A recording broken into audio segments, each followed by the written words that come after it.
चलिए, ठीक है दोस्तों। तो चलिए आज से नए यूनिट की स्टार्ट करते हैं और ये नया यूनिट हमारा होगा सिंधु घाटी की सभ्यता। मतलब हम लोग आ चुके हैं हिस्ट्री वाले पोर्शन पे। हिस्ट्री से अच्छे खासे क्वेश्चन पेपर में आते रहते हैं। बस आपको करना ये है कि एक बार आपको अच्छे से अपना नोट्स बना लेना है। जब एक बार आपका अच्छे से नोट्स बन जाएगा, तो आप उस नोट्स का रिवीजन करना और टेस्ट करना। कोई किताब नहीं पढ़ना, नोट्स का रिवीजन करना। आपके पास 2 ही ऑप्शन होनी चाहिए। जो आप ये नोट्स अभी बनाओगे, जो मैं आपको बनवाऊँगा, आपको इसका क्या करना है, बार-बार रिवीजन करना है, ठीक है? और इसके बाद ना जो भी आपका एग्ज़ाम है, उस एग्ज़ाम का पीवाईक्यू यानी प्रीवियस ईयर क्वेश्चन पेपर आपको सॉल्व कर लेना है अच्छे से और सिर्फ़ आपको एमसीक्यूज़ लगाना है। फिर दोबारा डिटेल में पढ़ने की ज़रूरत नहीं है। आपका ये नोट्स हर एग्ज़ाम के लिए सफिशिएंट होगा। बस ये है कि ईमानदारी से पूरा नोट्स आप मेरे साथ अपना बनाओ और उसका रिवीजन करना, ये आपकी ज़िम्मेवारी है, ठीक है? तो हम बात करते हैं सिंधु घाटी सभ्यता। देखो, जैसा कि हम लोग जानते हैं कि हम लोगों ने नवपाषाण काल तक अच्छे से समझ लिया था। नवपाषाण काल में मानव सब कुछ सीख गया है, कृषि काम सब कुछ सीख चुका है। अब हम आगे बढ़ेंगे, सिंधु घाटी की सभ्यता को डिस्कस करने वाले हैं, ठीक है? यहाँ से पेपर में क्वेश्चन बनता है, बहुत बार पेपर में क्वेश्चन डायरेक्टली यहाँ से पूछे जाते हैं। तो आइए चलिए शुरू करते हैं। देखो भाई, अभी तक कहानी ये है ना कि जिस समय ये सारी चीज़ें हो रही है ना, इस समय अभी तक कोई लिखित साक्ष्य नहीं है। इस बात को थोड़ा ध्यान रखना। ये चीज़ें लिखने की ज़रूरत नहीं है, अभी मैं मिटाऊँगा। लिख भी सकते हैं कि भाई इस समय अभी लिखित साक्ष्य नहीं है। तो लिखित साक्ष्य नहीं है तो पता कैसे चला? ठीक है? मतलब स्रोत क्या है? कैसे इसके बारे में जानकारी मिली? तो भैया इसके बारे में जानकारी हमें मिलती है जब हम पुरातात्विक खुदाई करते हैं। क्या करते हैं? जब हम पुरातात्विक खुदाई करते हैं, तो हमें इसके बारे में जानकारी मिलती है। यानी हम कह सकते हैं कि जो हमें पुरातात्विक साक्ष्य मिले हैं, उसके आधार पर हमें सभ्यता की जानकारी पता चलता है। अभी पुरातात्विक साक्ष्य थे क्या? तो ऐसे एग्जाम्पल के रूप में हम समझ सकते हैं, जैसे सिंधु सभ्यता में आप जानते हैं, सबसे ज़्यादा इम्पोर्टेंट है मोहरे। वहाँ पे जो मोहरे मिली हुई हैं, वो मोहरे हमें बताते हैं कि वहाँ पे क्या-क्या चीज़ें थी, ठीक है? आगे मैं चर्चा करूँगा मोहरे के बारे में। फिर वहाँ से जो हमें आभूषण मिलते हैं, वो भी हमें बताते हैं कि भाई लोग का रहन-सहन कैसा था, लोग के सामाजिक हित कैसे रहे होंगे, ये सारी चीज़ें हमें बताती हैं। तो एग्जाम्पल के रूप में हम इस चीज़ को समझ सकते हैं। क्वेश्चन हमसे पूछता है कि भई सिंधु सभ्यता के बारे में कैसे जानेंगे? तो हम लोग बताते हैं उसे, भाई हमारे पास एक पुरातात्विक साक्ष्य है, जिस पुरातात्विक साक्ष्य के सहयोग से हम सिंधु सभ्यता के बारे में जानकारी इकट्ठा करते हैं, ठीक है? तो ये पहला पॉइंट है, आपको याद रखना होगा पुरातात्विक साक्ष्य। बस इतना पॉइंट आपको यहाँ ध्यान रखना होगा सिंधु के बारे में जानने के लिए। दूसरा क्वेश्चन जो आपसे पूछता है, ज़रा-सा ध्यान देना, ये सभ्यता के विस्तार को लेकर के पूछता है। यहाँ से एक क्वेश्चन आता है, कैसे क्वेश्चन आता है मैं आपको बताता हूँ। सभ्यता का विस्तार। तो भैया देखो, सिंधु सभ्यता जो है ना, वो पूरा का पूरा देखा जाए तो 3 देशों के अंदर फैली हुई है, ठीक है? वैसे सबसे ज़्यादा में अगर देखा जाए तो 2 हैं जिनकी तुलना हम एक साथ करते हैं, एक तो भारत का क्षेत्र और दूसरा आपका पाकिस्तान, ठीक है? और तीसरा क्षेत्र जो है वो अफ़गानिस्तान। लेकिन कैलकुलेशन में ये अफ़गानिस्तान वाला क्षेत्र ज़्यादा नहीं जोड़ा जाता, हल्का-फुल्का बाउंड्री लगा हुआ है। तो अफ़गानिस्तान के ऐसे 2 क्षेत्रों की चर्चा मूल रूप से होती है। मैं बताऊँगा अभी आपको क्वेश्चन कैसे पूछेगा, लेकिन आप इसको लिख लीजिएगा। एक तो जगह आपका अफ़गानिस्तान में है मुंडी गौक और एक जगह आपका है सुरतुगुई। तो ये दोनों आपसे पूछा जाता है। देखिए क्वेश्चन कैसे आता है, मैं एक बार उसका डिस्कस आपसे यहाँ कर दूँ। क्वेश्चन एक तरफ देता है ना हड़प्पी स्थल, ठीक है? ए से लिख देगा हड़प्पी स्थल, ठीक। और एक तरफ लिख देगा हड़प्पी स्थल और एक तरफ लिख देगा क्षेत्र, मतलब कहाँ पे स्थित है हड़प्पी स्थल, और एक तरफ लिख सकता है क्षेत्र। जैसे मान लीजिए कोई हड़प्पा का स्थल लिख दिया और वो लिख दिया कहाँ पे स्थित है, लोकेशन कोई दे दिया, ठीक है? दूसरा क्वेश्चन ये कर सकता है कि कौन-सा हड़प्पी स्थल भारत में है, भारत में नहीं है, ठीक है? या ऐसे क्वेश्चन बना दें कौन-सा स्थल अफ़गानिस्तान में है, तो अफ़गानिस्तान में सिर्फ़ और सिर्फ़ 2 ही स्थल हैं। ऐसा क्वेश्चन पूछ सकता है कि वर्तमान में कौन-सा हड़प्पी स्थल है जो मतलब भारत में नहीं है, तो अभी मैं डिस्कस करूँगा उन स्थलों की, समझ रहे हैं? तो पेपर में ना ऐसे क्वेश्चन आपसे पूछे जाते हैं और 100% पूछे जाएँगे, उसमें कोई संदेह नहीं है। तो आइए हम देखते हैं, ठीक है? तो इसको आप नोट करना, यहाँ पे 2 ही क्षेत्र ऐसे हैं, एक तो मोंडी गाक, एक तो आपका सुरतुगुई। अब मैं अगर पाकिस्तान में बात करता हूँ, तो पाकिस्तान को अगेन हम 3 पार्ट में डिवाइड करते हैं। पाकिस्तान के क्षेत्र को 3 भाग में डिवाइड किया गया है। ये नोट्स आपको मिलेगा, अगर आप चाहेंगे तो पीडीएफ इसका मिल जाएगा, ठीक है? देखो, कौन-कौन सा 3 क्षेत्र है, ज़रा उस पर डिस्कस कर लीजिएगा। तो सबसे पहले पाकिस्तान का ही एक क्षेत्र है बलूचिस्तान। क्या है? बलूचिस्तान, ठीक है? पाकिस्तान का ही एक क्षेत्र है बलूचिस्तान। और पाकिस्तान का ही दूसरा क्षेत्र है सिंध प्रांत। कौन सा प्रांत? सिंध प्रांत। ठीक है, ध्यान से समझिएगा। और एक यहाँ है पाकिस्तान में जिसका नाम है पंजाब प्रांत। ठीक, पंजाब प्रांत। अब यहाँ पे कौन कौन से स्थल हैं आपको ये चीजें ध्यान रखना होगा। जैसे मैं अगर बात करता हूँ बलूचिस्तान में, ठीक है, देखिए मैं अगर बात करता हूँ बलूचिस्तान, तो बलूचिस्तान में कौन कौन सा क्षेत्र है। अब जो चीज बलूचिस्तान में होगा वो चीज हमारे भारत में नहीं होगा, इस बात को याद रखना। वो स्थल भारत का स्थल नहीं होगा वर्तमान में, इस बात को आप ध्यान रखिए। तो चलिए पहले देखते हैं एक एक करके बलूचिस्तान में कौन सा है। आप एक नाम सुने होंगे सुतकांगे डेर, ठीक है, या सुतकांगे डोर आप कहते हैं इसको, सुतकांगे डोर। तो भैया ये जो सुतकांगे डोर है वास्तव में ये पाकिस्तान में है, और पाकिस्तान का भी एक एरिया है बलूचिस्तान। और रिवर की बात करेंगे तो ये एक नदी है दासक नदी, और इसी दासक नदी के किनारे ये पड़ता है। और इसकी उत्खनन की बात अगर हमसे पूछेगा कि भाई किसने इसको खोजा था, तो हम बताएंगे ऑरेल आइंस्टाइन। ठीक है, ऑरेल स्टाइन। बताइए क्या इतनी बातें आपको समझ में आ गई क्या? सुतकांगे डोर भारत में नहीं है, कहाँ है? पाकिस्तान में है। पाकिस्तान का कौन सा प्रांत? बलूचिस्तान। नदी कौन सी? दासक नदी। खोजा किसने? ऑरेल स्टाइन ने खोजा। ठीक है, और आपको जान के हैरानी होगी कि यह हड़प्पा का सबसे पश्चिमतम स्थल है, सबसे पश्चिम पश्चिमतम स्थल। ठीक है, मतलब जो हड़प्पा का विस्तार है उसके सबसे पश्चिम में आपका पड़ता है सुतकांगे डोर, जो कि बलूचिस्तान में है। और नदी कौन सी है? दासक नदी। तो इतनी पॉइंट यहाँ से क्लियर हो गई। और स्थल है जैसे जैसे देखिए, लिखने में कोताही मत करिएगा, नोट्स बनाने में बिल्कुल आप एक्टिव रहिए, नोट्स अच्छे से बनाइए। एक और जगह के बारे में आप सुने होंगे, सोतका कोह, सुने होंगे, बहुत अच्छी जगह है। मुझे नहीं पता अब कैसा है, लेकिन पाकिस्तान में ही पड़ता है सोतका कोह। अब अगर ऑप्शन में दे दे भारत में कौन सा स्थान नहीं है, पहला ऑप्शन दे दे आपका सुतकांगे डोर, दूसरा ऑप्शन दे दे सोतका कोह, तो ये दोनों नहीं है कि नहीं है? बिल्कुल नहीं है। तो आप बिल्कुल इस चीज को ध्यान रखेंगे। सोतका कोह ये भारत में नहीं है, कहाँ पे है? पाकिस्तान में है। पाकिस्तान में एक रिवर है सादी कौर। कौन सी नदी है? सादी कौर नदी। तो भैया ये सादी कौर नदी है, उसी नदी के किनारे स्थित है आपका सोतका कोह, और इसकी खोज जॉर्ज डेल्स ने करी है। किसने? George Dales. ठीक, जॉर्ज डेल्स। क्या इतनी पॉइंटें क्लियर हो चुकी हैं? ठीक है, कोई दिक्कत नहीं है। इसी तरह से एक और जगह आता है जिसका नाम है डाबरकोट, इसे भी ध्यान रखा जा सकता है, डाबरकोट। ठीक है, डाबरकोट। डाबरकोट कहाँ है? डाबरकोट अफगानिस्तान में है, सॉरी पाकिस्तान में। पाकिस्तान का कौन सा प्रांत? बलूचिस्तान प्रांत है। ठीक है, ऑरेल स्टाइन इसकी खोज करे थे, ऑरेल स्टाइन, ऑरेल स्टाइन। और ये भी जो है आपका दासक रिवर उसी के पास है, बट इसका ये लोकेशन आपको ध्यान रखना होगा सिर्फ, और ये याद रखना होगा डाबरकोट कहाँ पे है। सेकंड, इसके खोजकर्ता कौन है, इस पर आपको ध्यान रखना होगा। क्लियर? एक और जगह है, काफी इंपॉर्टेंट है, क्योंकि यहाँ पे प्राक ऐतिहासिक प्राक हड़प्पा लोग मिलते हैं सबसे पहले, और इस प्लेस का नाम लिखेंगे हम लोग बोलकोट, या फिर बालाकोट लिखते हैं, नहीं बोलकोट लेते हैं, बोलाकोट। बोलाकोट कहाँ पे है? तो ये बोलाकोट आपका पड़ता है बलूचिस्तान में, और बलूचिस्तान में कहाँ पर? वो भी पाकिस्तान के अंदर पड़ता है। ठीक है, एक व्यक्ति है एफ डेल्फ, इन्होंने इसकी खोज करी है, इनको थोड़ा याद रखना है। एफ डेल्फ ने इसकी खोज करी है। इंपॉर्टेंट क्यों है? क्योंकि यहाँ पे उस समय ना सीप का उद्योग होता था, तो यहाँ पे ऐसे नोट करके लिख लेंगे, सीप उद्योग। ठीक है, सीप उद्योग क्यों फेमस है? सीप उद्योग के लिए फेमस है, और यहाँ से ये बंदरगाह मिला हुआ है। क्या आप इस बात पर अमल कर सकते हैं? बंदरगाह का मतलब क्या? कि भाई इंपोर्ट एक्सपोर्ट हो रहा है, आयात निर्यात का काम हो रहा है कि नहीं है? एक मिनट, यहाँ से हमें क्या मिला है? बंदरगाह मिला हुआ है।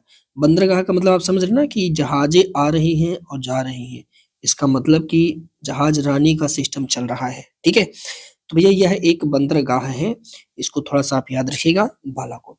क्या इतनी बातें आपको क्लियर हो गई? ये 4 स्थल आपको याद रखना होगा। सुतकांगे डोर जो कि किस नदी के तट पर स्थित है? तो आप बताओगे सर दासक रिवर के तट पर स्थित है।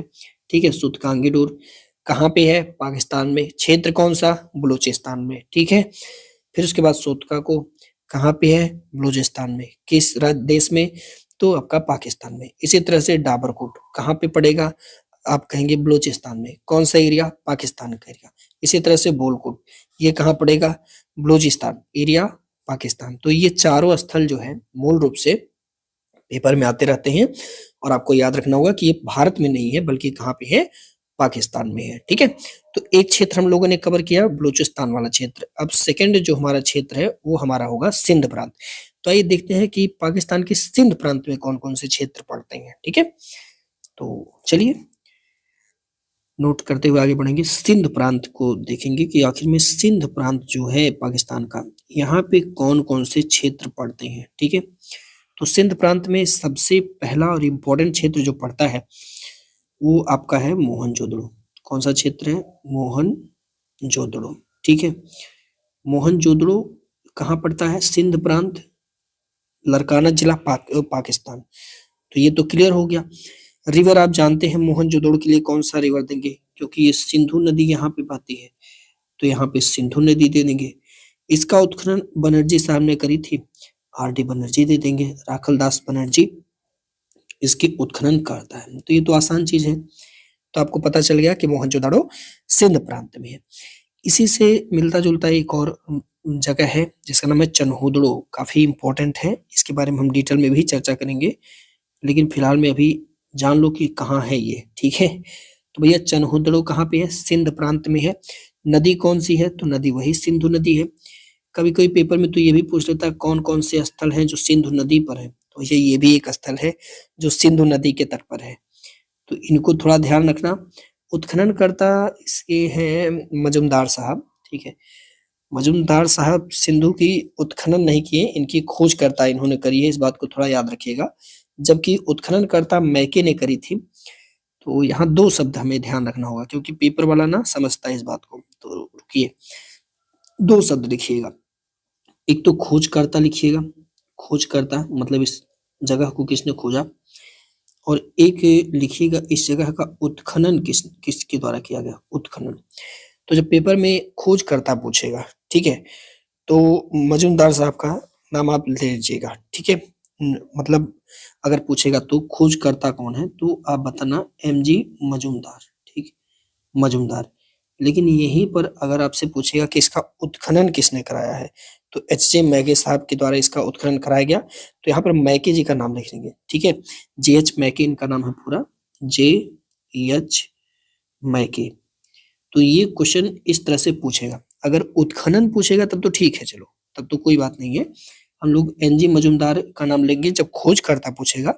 जब उत्खननकर्ता पूछेगा तब हम जे.एच. मैके साहब का नाम लेंगे। यहाँ कंफ्यूजन बहुत बनाता है पेपर में, और पेपर में घुमा फिरा के दे ही देता है। ठीक है, अच्छा, तो ये तो बात हमारी थी चन्होदड़ो की। आगे की हमारी जो बात होगी, आइए नेक्स्ट स्थल को देखते हैं, अगले स्थल को। तो दो स्थल आपने देखा, मोहनजोदड़ो, चन्होदड़ो। एक बहुत इंपॉर्टेंट स्थल है आमरी। यहाँ से क्वेश्चन जब आमरी आता है ना, तो हम ज्यादातर गलती करते हैं और हमें लगता है कि आमरी हमारे भारत में है। नहीं भैया, आमरी भी पाकिस्तान में है, इसको थोड़ा याद रखना। और इम्पोर्टेंट है सिंधु रिवर, सिंधु नदी। अब आप हमें बताइए, अगर इन तीनों क्षेत्र को दे दे आपके पेपर में और कहे कि निम्नलिखित में से कौन सा ऐसे क्षेत्र है जो सिंधु नदी के तट पर है, तो क्या आप चन्होदड़ो, मोहनजोदड़ो, चन्होदड़ो और आमरी, इन तीनों को सिंधु नदी के तट पर मारेंगे कि नहीं मारेंगे? पेपर में गलत मत करिएगा, क्योंकि कहेगा निम्नलिखित में से कौन सा ऐसे स्थल है जो सिंधु नदी के तट पर नहीं है या सिंधु नदी के तट पर है। तो है तो ये तीनों हैं, नहीं है तीनों के अतिरिक्त जो भी ऑप्शन में होगा। ठीक है, याद रखिएगा। जैसे यही लिख दे सुतकांगे डोर, तीन ऑप्शन में रहे सुतकांगे डोर लिख दे, और पूछे कौन सिंधु नदी के तट पर नहीं है, तो सुतकांगे डोर दासक नदी के तट पर है। बात समझ में आया? ठीक है। आमरी, आमरी की बात करेंगे तो मजुमदार साहब इसकी खोज करते हैं, सिंधु नदी के आसपास ये भी है, तो ये इसमें कोई संदेह नहीं, एम.जी. मजुमदार। ठीक है, इनका ही नाम यहाँ पर जोड़ा जाता है। आमरी फेमस था जानते हैं, यहाँ पर आपको एक पॉइंट ध्यान रखना होगा। आमरी काहे प्रसिद्ध है? क्योंकि आमरी से, एक मिनट रुक जाइए, आमरी किस खुशी में प्रसिद्ध है? क्योंकि ये आप याद रखिएगा, यहाँ से हमें 12 सींगा के प्रमाण मिलते हैं, 12 सींगा।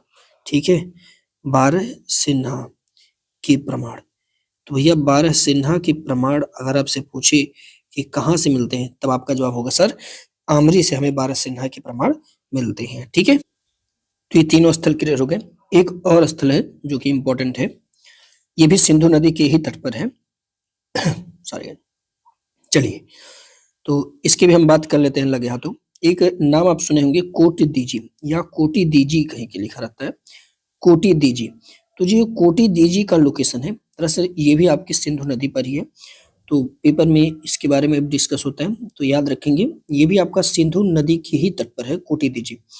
और इसके उत्खननकर्ता अगर आपसे पूछेगा कि इसके उत्खनन किसके द्वारा किया गया, तब आपका जवाब होगा धुर्वे साहब ने। किसने करी थी? धुर्वे साहब ने करी है। तो ये चीजें सॉरी गाइस, तो अब आपको स्पष्ट हो गया होगा ये चार क्षेत्र हैं। ये चार क्षेत्र ऐसे हैं जिनमें आपका मोहनजोदाड़ो है, चनहुदड़ो है, आमरी है, कोटी दीजी। पहली बात तो ये चारों क्षेत्र हमारे वर्तमान में हमारे भारत में नहीं है। दूसरी चीज ये चारों क्षेत्र आपके सिंधु नदी के तट पर है। तीसरी चीज इसके उत्खननकर्ता मैंने आपसे बता दिया, ठीक है। दो क्षेत्र और आप याद रख लीजिए, पेपर में अगर घुमाता है तो ठीक है। एक जगह है अली मुराद, ये भी आपका पड़ता है सिंध प्रांत में पाकिस्तान में, अली मुराद जगह का नाम है। और एक लोकेशन और है जिसका नाम है जूरीडेरा, ठीक है। क्या नाम है? जुडेर जोदड़ो इसको बोलते हैं। जुडेर मोहनजोदड़ो के पास है जोदड़ो, ठीक है। तो ये स्थल थे जो कि सिंध क्षेत्र में पाए जाते हैं। अब देखिए आपको नोट्स में ना थोड़ा स्पेस देकर रखना है। स्पेस क्यों देना है? जैसे मान लीजिए आप कोई प्रैक्टिस सेट कर रहे हैं, ठीक है।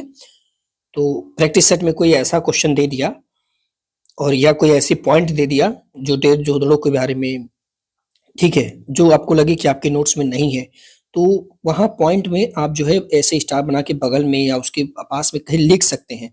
तो इतना स्पेस छोड़ दीजिएगा क्योंकि आपके एग्जाम के अकॉर्डिंग आपको अपना नोट्स अपडेट करना होगा। प्रैक्टिस सेट मैंने क्या कहा, एक बार आप अच्छे से नोट्स बना लो, उसके बाद सिर्फ आप प्रैक्टिस सेट करो, फिर दोबारा पढ़ने मत जाओ कहीं, नहीं, क्वेश्चन सॉल्व करो। और जो क्वेश्चन नहीं सॉल्व हो आके देखो आपके नोट्स में उसका जवाब है या नहीं है। अगर नहीं है तो कोई बहुत बड़ी बात नहीं है, आप उसको अपने नोट्स में ऐड करो, एक्स्ट्रा आपके पास फैक्ट हो जाएंगे, ठीक है। बस यही इतनी सी बात है, तैयारी करने का यही एक तरीका है, ठीक है। तो हम लोगों ने डिस्कस कर ली सिंध प्रांत में। सिंध प्रांत में हम लोगों ने 4-5 स्थलों की बात करी। अब हम लोग बात करते हैं एक और स्थल जो पंजाब प्रांत पाकिस्तान के नाम से प्रसिद्ध है। तो यहाँ से क्वेश्चन क्या क्या बनता है हमारे पंजाब प्रांत से। तो आइए हम देखते हैं कि पंजाब प्रांत से कैसे कैसे क्वेश्चन आपसे बनते हैं, कौन कौन से स्थल हैं। तो ऐसे सबसे इंपॉर्टेंट स्थल तो आपको पता है पंजाब प्रांत में हड़प्पा। हड़प्पा से इम्पोर्टेंट क्या ही है ना, सबसे पहले खुदाई यही हो रही है। तो हड़प्पा जो है ये पंजाब प्रांत में है, किसके? तो पाकिस्तान के। अब जानते हैं दयाराम साहनी नदी की बात करेंगे तो एक नदी बहती है रावी में, रावी नदी। और उत्खनन की बात आप करेंगे तो डीआर साहनी ने इसका उत्खनन किया हुआ है, ठीक है। याद रखेंगे इसके बारे में थोड़ा सा, और ज्यादा नहीं याद रखेंगे, एक दो स्थल का नाम ऐसे जनरली लिख लीजिएगा, ठीक है। एक जगह है जलीलपुर, ठीक है, जलीलपुर, जो कि भारत में नहीं है बल्कि कहाँ है? पाकिस्तान में है। कौन सा प्रांत है? तो आप बताएंगे पंजाब प्रांत, ठीक है। तो ये आपका जलीलपुर एक जगह है।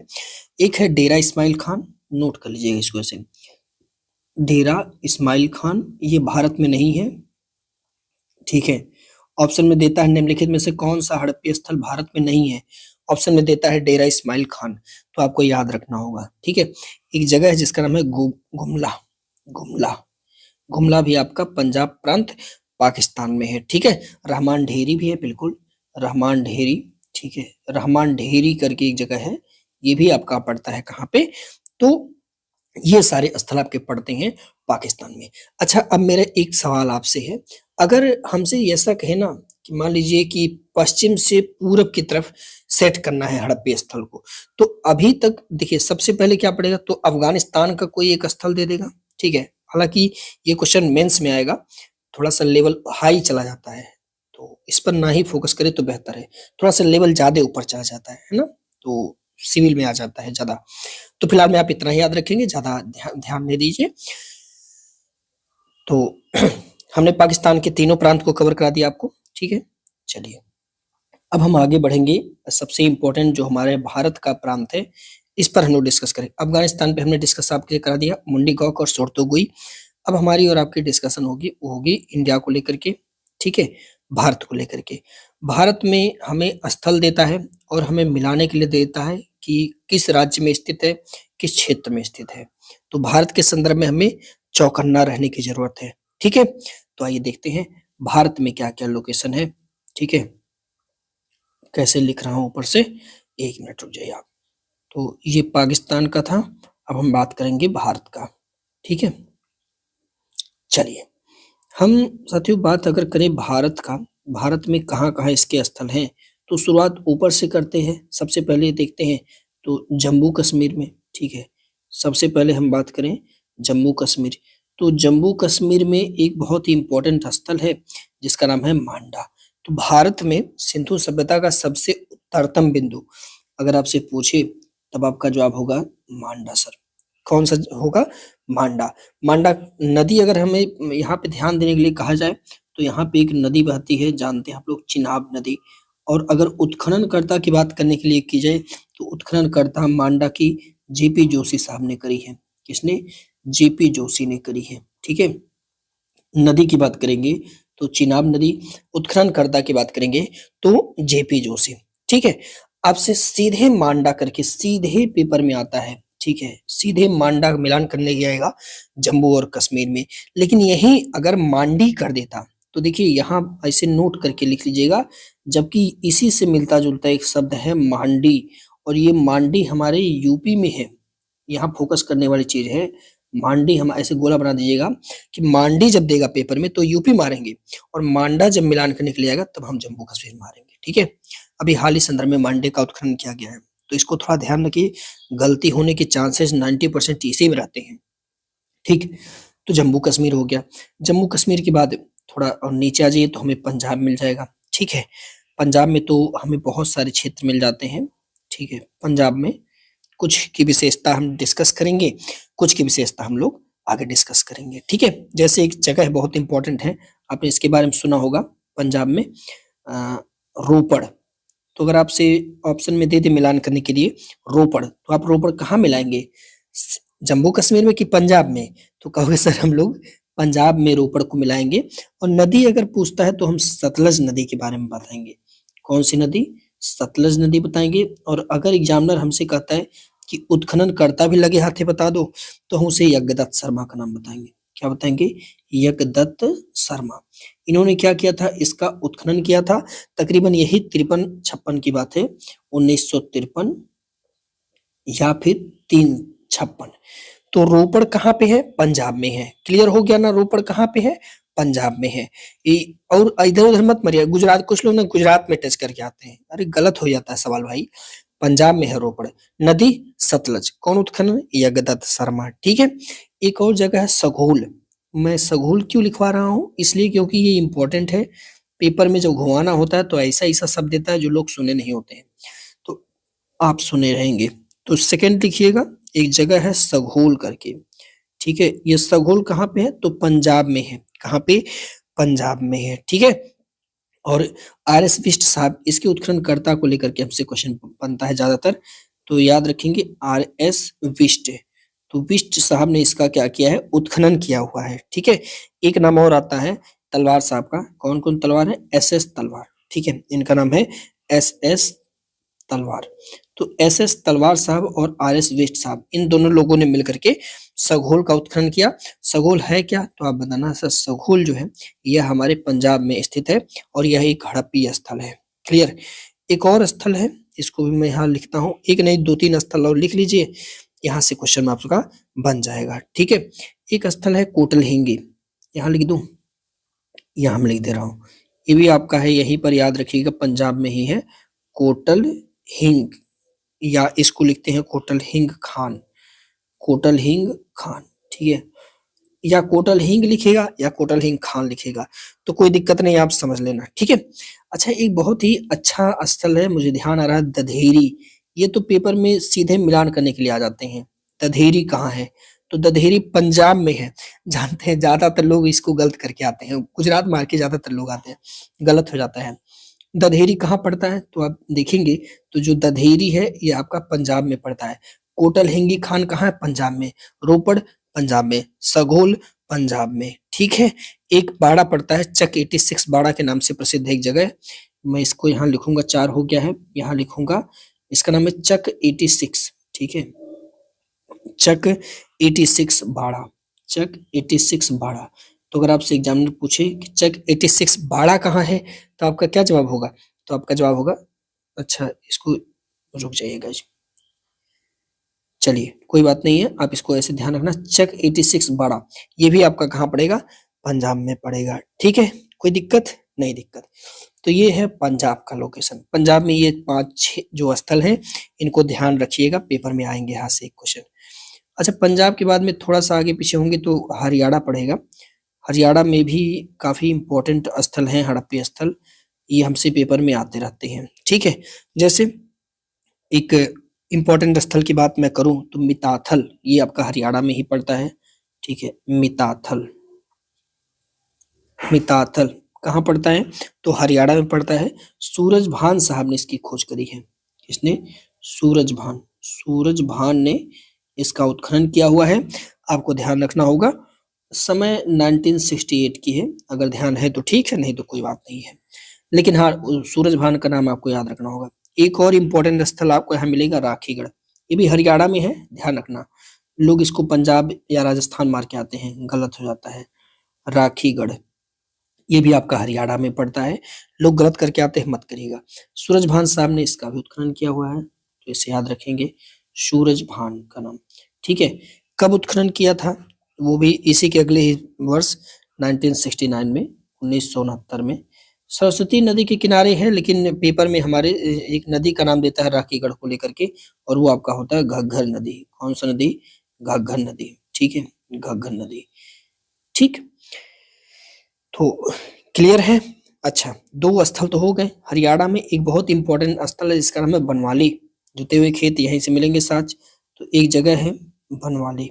आगे इस सब पे मैं डिस्कस करूंगा, आपको तनाव लेने की जरूरत नहीं है, ठीक है। तो ये आपका हो गया बनावली, ठीक है। एक very important, very very important place है बालू, ये सीधे पेपर में मिलान करने के लिए आता है। लोग कंफ्यूज जाते हैं, बालू हम कहाँ मारे, तो कुछ पंजाब मार के आता है, कुछ राजस्थान मार के आता है, सोचते हो रेगिस्तान है तो बालू वहीं से संबंधित होगा, नहीं भाई, बालू आपका हरियाणा से संबंधित है, ठीक है। सिसवल क्षेत्र आपका हरियाणा में है।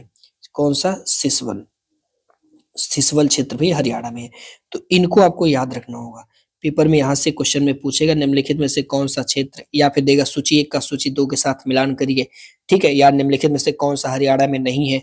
तो याद रखिएगा, मिताथल हरियाणा में है, राखीगढ़ आपका हरियाणा में है, बनवाली हरियाणा में है, बालू हरियाणा में है, और सिसवल हरियाणा। तो ये जो 5 लोकेशन है, ये सारे के सारे आपके हरियाणा राज्य में स्थित है, ठीक है। इसी क्रम में जब हम आगे बढ़ते हैं तो हमें राजस्थान की बात हम करते हैं। आइए दूसरे स्टेट पे आ जाते हैं। राजस्थान का, वैसे तो राजस्थान में तो बहुत सारे स्थल पाए गए हैं, लेकिन हम यहाँ पे सिर्फ एक इम्पोर्टेंट स्थल की बात राजस्थान के संदर्भ में करेंगे, ठीक है, और वह आपका होगा, 1 मिनट का, ठीक है। राजस्थान में आप जानते हैं कालीबंगा, ये बहुत ही इम्पोर्टेंट जगह है और बहुत ही इम्पोर्टेंट हड़प्पी स्थल थी, तो हम सिर्फ और सिर्फ इसकी डिस्कस करेंगे। हालांकि बहुत सारे स्थल हड़प्पा में दर्जनों भर पाए गए हैं राजस्थान में, लेकिन हम सिर्फ और सिर्फ इसी की डिस्कस करते हैं। अमलानंद घोष, ठीक है, अमलानंद घोष, पेपर में जो आ जाए उसी से काम अपना चला लेते हैं। कब किए थे? 1951 यानी 1951 में इसका उत्खनन किया था इन्होंने, ठीक है। अब हम आगे बढ़े, तो आगे बढ़ के हम देखेंगे अपने उत्तर प्रदेश में कुछ स्थल हैं जो इम्पोर्टेंट है। बाकी थोड़ा स्पेस आप दे दीजिएगा, जब भी आप कहीं टेस्ट वेस्ट देना और उसमें उत्तर प्रदेश के और स्थल अगर आपको मिलते हैं तो आप आकर के अपना नोट्स अपडेट कर लेना। कुछ के नाम मैं लिखा दे रहा हूँ जो उत्तर प्रदेश में हड़प्पी स्थल पड़ जाते हैं, इसको लेकर के, ठीक है। तो कुछ स्थल हैं, जैसे आप जानते हैं एक जगह है आलमगीरपुर, ठीक है, ये हड़प्पा का सबसे पूर्व में है आलमगीरपुर, इसको थोड़ा याद रखिएगा।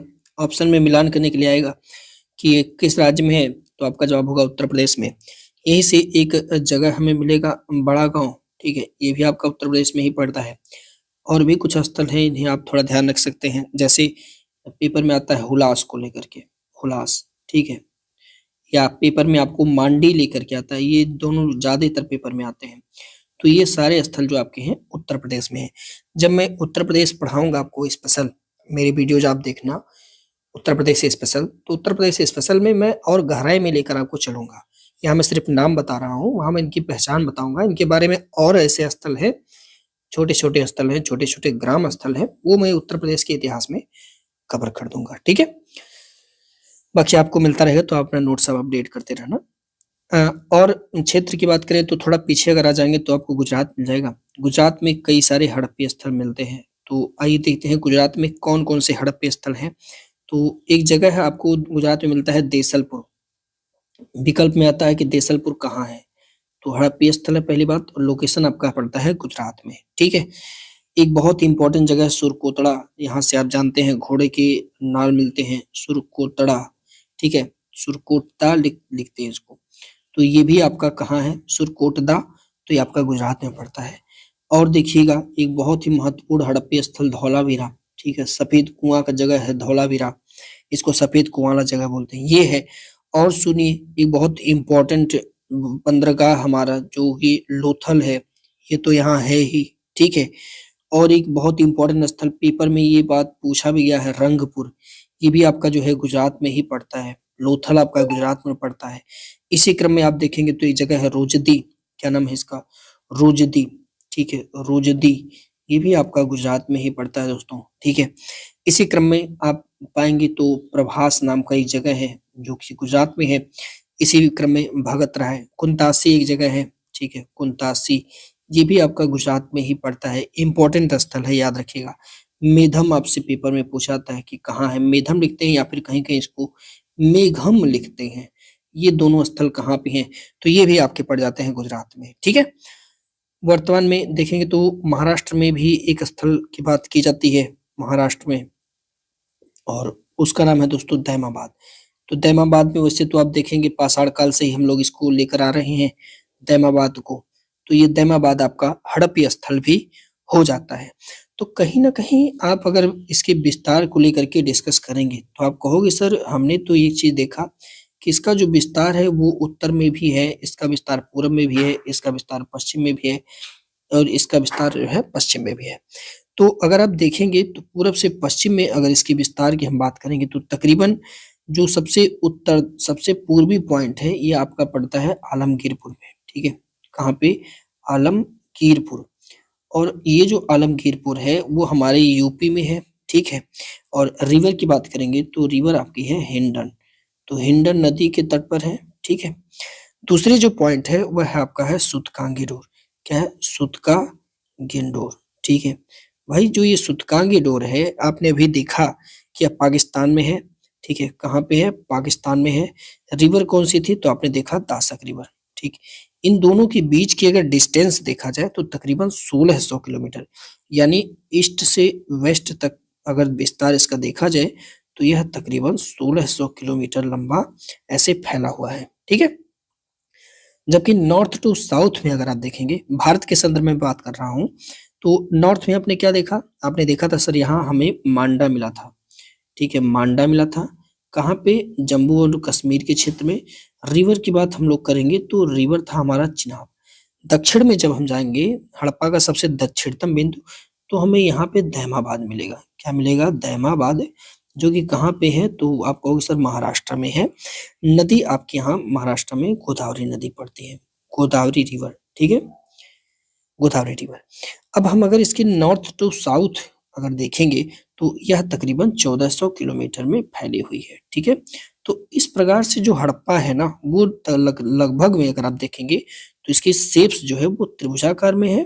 ठीक है, त्रिभुजाकार है, और इसके साथ साथ तकरीबन 13 लाख वर्ग किलोमीटर, तकरीबन 13 लाख वर्ग किलोमीटर में यह हड़प्पा सभ्यता पूरी तरह से फैला हुआ है। अब हम क्या करते हैं ना, इस सभ्यता के प्रमुख नगर को एक बार विस्तृत से पढ़ने की कोशिश करते हैं, कुछ उसकी विशेषताओं को लेकर के। तो अगली हेडिंग डालिएगा प्रमुख नगर। ठीक है, हड़प्पा सभ्यता के प्रमुख नगर, और इन प्रमुख नगरों में एक सबसे इंपॉर्टेंट नगर है, आप जानते हैं, जिसका नाम है हड़प्पा। ठीक है, हड़प्पा, इसका उत्खनन आप जानते हैं 1921 में हुआ। किसने किया, तो आप कहोगे सर दयाराम साहनी। ठीक है, दयाराम साहनी। लेकिन दोस्तों एक बात ध्यान रखिएगा, सबसे पहले हड़प्पा को देखा किसने, कि हड़प्पा मतलब कोई जगह है, तो एक जन का नाम आता है चार्ल्स मेसान का। ठीक है, पेपर में पता नहीं अब ऐसे क्वेश्चन नहीं आता वैसे, ठीक है। सबसे पहले इन्होंने ही देखा था कि ये भी कोई स्थल है 1826 में, बट इनकी बात को कोई ध्यान नहीं देता क्योंकि 1826 में शासक कौन है आप समझ सकते हैं। शासक नाम का कोई दुनिया नहीं है, जो भी है सब लोग राजा हैं, ठीक है। तो लोग लूटने पर लगे हुए हैं तो पुरातात्विक खुदाई पर ध्यान क्या ही देंगे, ठीक है। हड़प्पा। अच्छा, अब मैं कुछ पॉइंट ऐसे लिखाऊंगा। सबसे पहली बात, हर स्थल की हम लोग स्थिति देखेंगे कहाँ पे स्थित है। तो हड़प्पा कहाँ था, तो आप कहोगे सर ये तो हमें पता है, कहाँ पे है, पाकिस्तान में है। सर ये भी हमें पता है, प्रांत कौन सा है, तो एक ही प्रांत तो हमने देखा था, वो कौन सा था, पंजाब प्रांत, ठीक है, ये भी हमने देखा था। सर जिला जिला भी हमने देखा था, मांटगोमरी जिला था सर, मांटगोमरी ये नहीं देखा था, ये देख लीजिए। जिला कौन सा था सर, मांटगोमरी जिला था। नदी कौन सी थी सर, तो रावी नदी थी। कौन सी नदी, रावी नदी। रावी नदी कहाँ, दाहिने के बाएं, तो सर बाएं तट पर था। कौन से तट पर, बाएं तट पर था, ठीक है। रावी नदी के कौन से तट पर, तो बाएं तट पर, ठीक है। क्या इतनी बातें आपको समझ में आ रही मेरी, ठीक है, ठीक है। उत्खनन कौन किया ये हमको नहीं पता है, आप ढूंढना, क्योंकि मैं ऊपर देखिए लिखवा चुका हूँ, ठीक है। अच्छा सर ये बात तो समझ में आ गई। अब इम्पोर्टेंट क्यों है, तो यहाँ पे कुछ पुरातात्विक साक्ष्य मिले हुए हैं जिसको ध्यान रखना है। कौन कौन से पुरातात्विक साक्ष्य हैं, इस पर थोड़ा सा फोकस करिएगा। पेपर में यहाँ से क्वेश्चन बनने की संभावना रहती है। सर यहाँ पर अन्नागार मिला है, मतलब लोग बहुत ज्यादा अन्न वन्न रखते थे, तो यहाँ पर सर अन्नागार मिला है। यहाँ पर सर श्रमिकों का आवास मिला है। क्या मिला है सर, श्रमिक आवास, यानी यहाँ पर श्रमिक लोग रहते थे, शिल्पकार, व्यापार इत्यादि। सर धान कूटने के लिए यहाँ पर वृत्ताकार चबूतरे मिले हुए हैं। तो भैया अगर आपसे पूछे कि वृत्ताकार चबूतरे कहाँ मिले, तो धानवा जैसे पीटा जाता है पटक पटक, वही मिले हैं।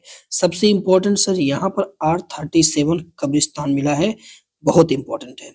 ये आपसे पेपर में बार बार पूछता है कि R37 कब्रिस्तान कहाँ से मिला, तो वो हड़प्पा से मिला है, ठीक है। हाल ही संदर्भ में सर यहाँ पे एच समाधि की भी खोज हुई है, तो ये भी लगे हाथों बता दीजिए। ये कुछ स्थल थे हड़प्पा के बारे में, ठीक है।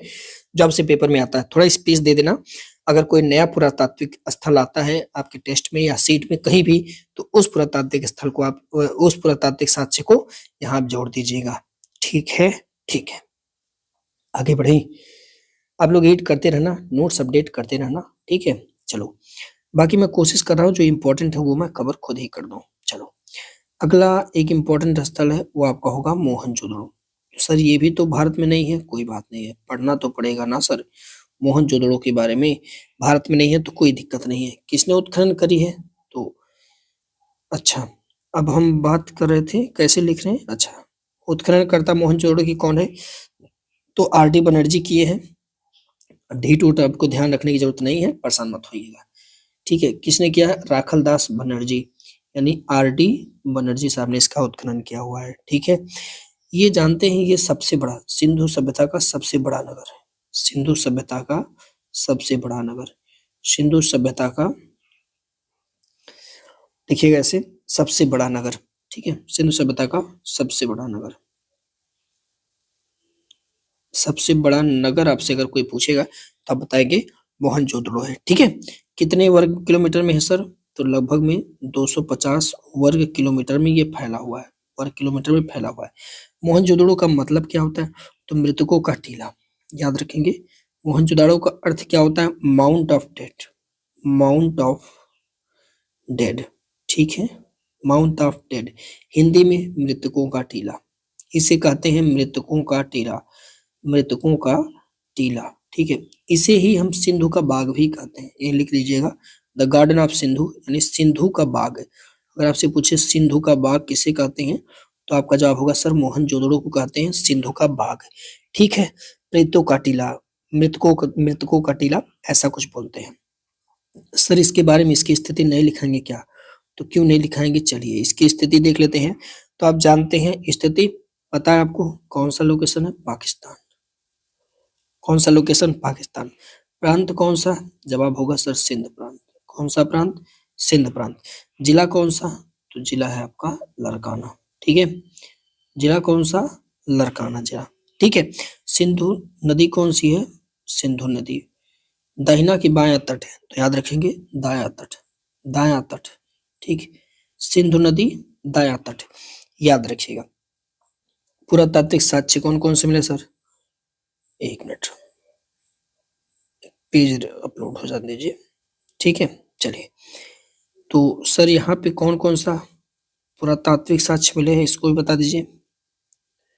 तो आइए देखते हैं कौन कौन से पुरातात्विक साक्ष्य मिले हैं। जैसे सबसे पहली बात तो यहाँ से हमें विशाल स्नानागार ही मिल जाते हैं, ठीक। मोहनजोदड़ो से विशाल स्नानागार स्नानागार मिलते हैं, ये भी पेपर में आते रहते हैं, पूछे जाते हैं, ठीक है। यहाँ पे हमें सभा भवन मिला है, सभा भवन मिला है, इसको थोड़ा सा ध्यान रखेंगे। यहाँ पे हमें पुरोहित आवास मिला है, पुरोहित आवास, ठीक है। यहाँ से हमें पुरोहितों के आवास मिले हुए हैं। सबसे इंपॉर्टेंट, कांसे की नर्तकी मूर्ति यहाँ मिली हुई है, ठीक है। कांसे की नर्तकी मूर्ति, कांसे की नर्तकी की मूर्ति, ठीक है, ये भी हमें यहाँ मिले हुए हैं। यहाँ पर हमें 21 मानव कंकाल मिले, 21 मानव कंकाल। तो भैया ये सब चीजें आपको ध्यान रखनी है, रटने के सिवा इसमें कोई विकल्प नहीं है, ठीक है। क्लियर हो गया? कोई दिक्कत? नहीं दिक्कत, नहीं दिक्कत है। चलिए फिर अगला सेक्शन देखते हैं, जिसका नाम है लोथल। ये इसके बारे में पेपर में आता रहता है, तो अगला लोकेशन लिखिएगा लोथल, ठीक। लोथल, कुछ इसको लोघल पढ़ेंगे, भाई आप होशियार है, तो लिखिएगा अगला स्थल, इसका नाम है लोथल, ठीक। सुनिए, चलिए, ठीक है। लोथल एस.आर. राव ने इसका उत्खनन करी है, एस.आर. राव साहब ने इसका उत्खनन किया है, ठीक। विशेषता इसकी है कि इसे लोग लघु हड़प्पा के नाम से जानते हैं, लघु हड़प्पा, ठीक, या इसे लघु मोहनजोदड़ो भी कहते हैं, लघु मोहनजोदड़ो, ठीक, लघु मोहनजोदड़ो के नाम से भी जानते हैं, ठीक है। या एक वजह से ये और फेमस है क्योंकि यहाँ पर वाटर सेट सिस्टम है, मतलब जल प्रबंधन की उत्तम व्यवस्था। तो अगर आपसे पूछे कि पूरे हड़प्पा में जल प्रबंधन की उत्तम व्यवस्था कहाँ पे देखने को मिलती है, तो आपका जवाब होगा लोथल में, ठीक।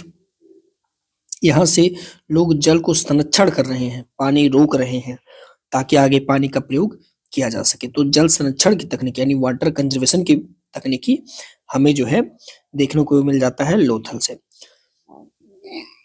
सॉरी क्या जी, भूख लगा यार।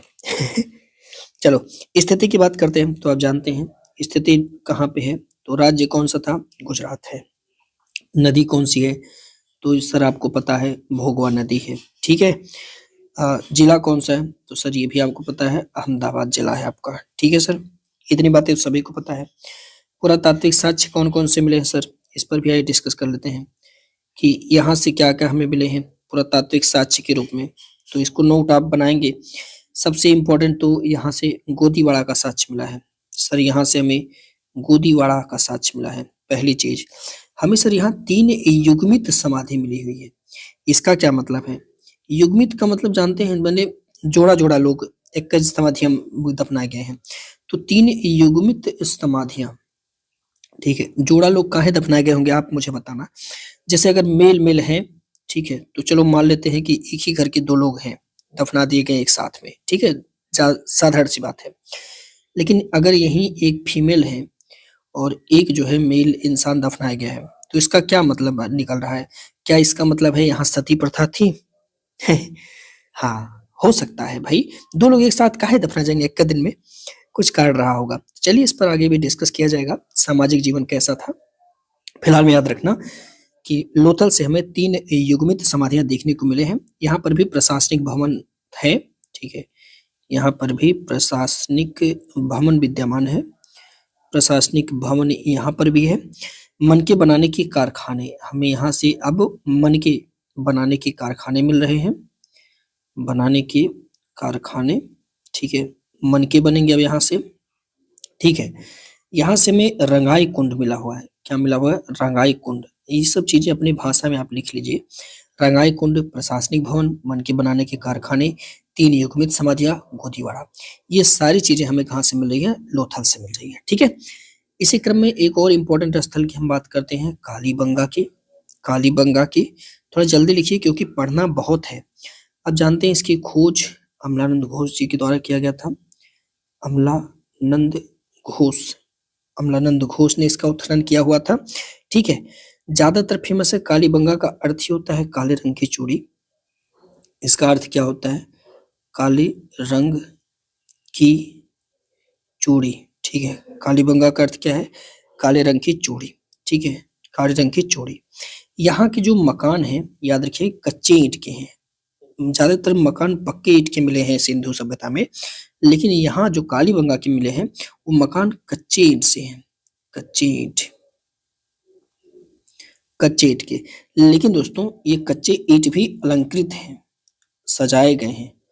अलंकृत, तो अलंकृत ईंट है, इसको याद रखिए। स्थिति की अगर हम बात करें कि आखिर में कालीबंगा कहाँ है, तो आप जानते हैं हमने आपसे डिस्कस किया था कि यह जो है राजस्थान में है, एक जगह गंगानगर। राजस्थान की गंगानगर में पड़ता है। ठीक है, गंगानगर क्या है? जिला है। रिवर की अगर हम बात करते हैं तो रिवर आपका है घग्गर नदी। ठीक है, इतनी बातें क्लियर है? ठीक है, अब अगर हम बात करें कि यहाँ से पुरातात्विक साक्ष्य कौन कौन से मिले हैं, कौन कौन से पुरातात्विक साक्ष्य यहाँ देखने को मिलते हैं, तो इसको थोड़ा ध्यान रखेंगे। पुरातात्विक साक्ष्य में अगर हम लोग बात करते हैं तो सबसे पहले तो जुते हुए खेत के साक्ष्य यहाँ मिलते हैं। जुते हुए खेत के साक्ष्य। ठीक है, जुते हुए खेत के साक्ष्य यहाँ मिलते हैं। सबसे इंपॉर्टेंट यही पेपर में यही आता है, लेकिन और भी कुछ लिख लीजिए, जैसे अग्निकुंड भी यहाँ मिलता है। अग्निकुंड। ठीक है, फिर आगे यहाँ देखेंगे तो शव विसर्जन की जो शव विसर्जन की देखेंगे तो तीनों विधियां यहाँ मिलती है हमें। ठीक है, तो इसको ऐसे नहीं लिखिए, अंत्येष्टि की तीनों विधियां लिखिए। अंत्येष्टि की तीनों विधियां। अंत्येष्टि की तीनों विधियां। अंत्येष्टि कैसे लिखते हैं यार? रुक जाइए, देखिए हिंदी गलत मत करिएगा। अंत्येष्टि, अंत्येष्टि। ठीक है, अंत्येष्टि की तीनों विधियां मतलब दफनाने की तीनों तरीके आपको यहाँ मिलते हैं, तीनों विधियां। ठीक है, तो अंत्येष्टि की तीनों विधियां आपको यहाँ से मिल जाएंगे। ठीक है, एक युगल समाधान मिला हुआ है। एक युगल, युगल माने जोड़ा में दो लोग बांटे हैं। युगल समाधान, समझ रहे हैं? मतलब जोड़े में लोग दफनाए गए हैं। यहाँ से जो कब्र मिले हैं अंडाकार मिले हैं, नोट करिएगा, अंडाकार कब्रें।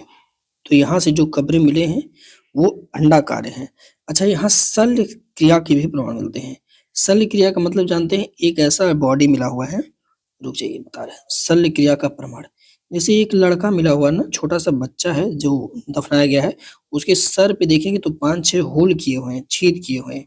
इसका मतलब कि दिमाग के अंदर से कोई ऐसा डिजीज रहा होगा।